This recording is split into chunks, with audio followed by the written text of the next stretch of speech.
Hey guys, welcome to my 7th AutoIT coding tutorial.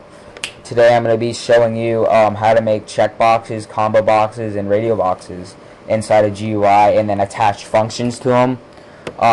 It's pretty easy to do. It's just like like making buttons and attaching functions to those, but I'm just going to show you how like checkboxes are like boxes with checks in them when you click them, and then like combo boxes are like little scroll bars where you scroll down and select an item, and then when you select that, something will happen. And a radio box is just like a checkbox, except it's a circle, and when you click it, it becomes like filled, kind of like when you're taking a multiple choice exam, you fill that little dot thing. So that's basically what it is. And then I'm just going to use colors with everything because that does it easy. But first, we're just going to make a simple GUI.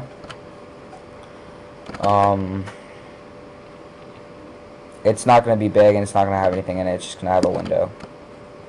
Like, that's perfect. And then just export the script and save it as something really fast. Alright, and then open that up in AutoIT. Oops, what am I doing? There we go. You don't have to include any files. I'll cut you a break today. No files have to be included. Let me just show the GUI. Alright, you just test that out, see, here it is. We don't need a title, I mean, it's just a video. But here's our while statement. Everything's going to be like set in that, because it's going to, the while statement will pull the GUI continuously to see that if the user either clicks a checkbox or does something with the items, the function is notified, and it, like, the function occurs when you do it. So, sorry, I'm not good at explaining things, but I'll show you, you'll understand. But, we're going to make our, like, combo box. We're just going to make one of each for the sake of the video, because it'll leave the max in 10 minutes and stuff. So, we're going to start with our checkbox. So just check1 equals GUI control create checkbox. It's right there. Text is just going to be color, so like red. Left, top, width 50 and height 20. Now we're going to do our combo, so it's just going to be combo1 equals GUI control create combo. Green. No, I like blue. Left 20, 30, 100. No, actually, it's going to be 100 as the left, top 5. With 100, height 20. And now for our radio box, radio 1 equals GUI control create radio. Let's do black this time. 300, 20. Height, width 80, 77, and height 20. See, as you can see, there it is. We can make this a lot smaller. 200. Or 70. Oops, too small. Alright, that's perfect. G80. Okay, now we're just going to set the functions, or make the functions inside this while statement, so that when the user does something with this, the function is notified and it happens. So, we're of course just going to do our simple if-then statement with the GUI. So if message, which is the GUI get message, occurs, so if message equals check1, then it equals the function check1. And now if message equals combo1,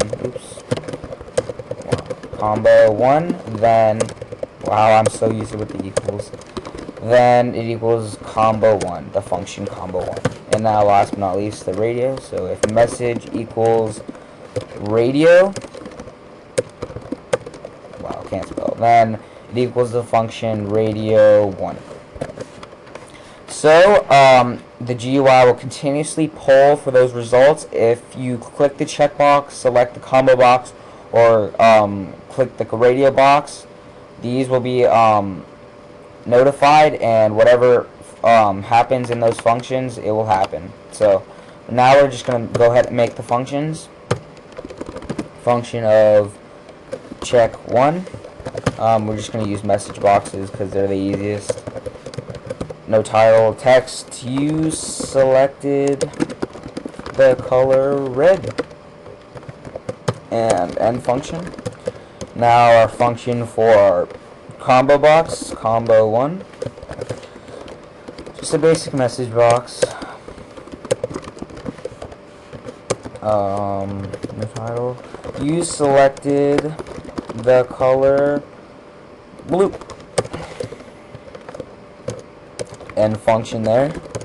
Now for our last function, which is for our radio box, radio 1, message box, you selected, well, the color black. Pretty basic and easy to do.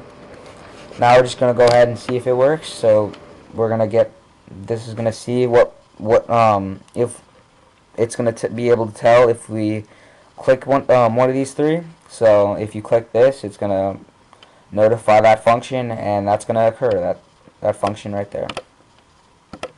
You selected the color red. See, there's our message box for that right there. And now let's see what happens when you select the combo blue. You selected the color blue right there. And our black in the radio box, you selected the color black right there. It's pretty simple to do, but cool things to do is, like, if you have a checkbox between an input box, like here we're gonna change it up a little.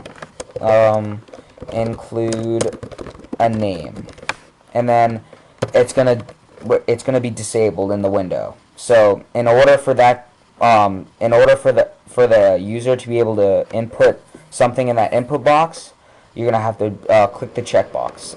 So GUI controls set state, which sets the state for the control ID, and it's gonna be, oh, we gotta make an input box. Hold on. Input 1 equals GUI control create input. No text. Left is going to be 5, top 30, width and height. Let's go ahead and see if that works. Oops, get rid of this. Oops, wow. Now we're going to set the state. GUI control set state. See, it sets the state of that control right there. And include your control ID, input 1. We're going to have to include a file in order to do this. And the state is going to be GUI disabled. And that function disables that control right there. But we're going to have to include a file, and I already copied and pasted it right there. Or copied it in case I was going to do this in the video. And see, as you can see when you start it, oh, what's wrong with that? That shouldn't be happening. Disabled. Oh, frickin'. You have to declare it, so local GUI, oops, disabled.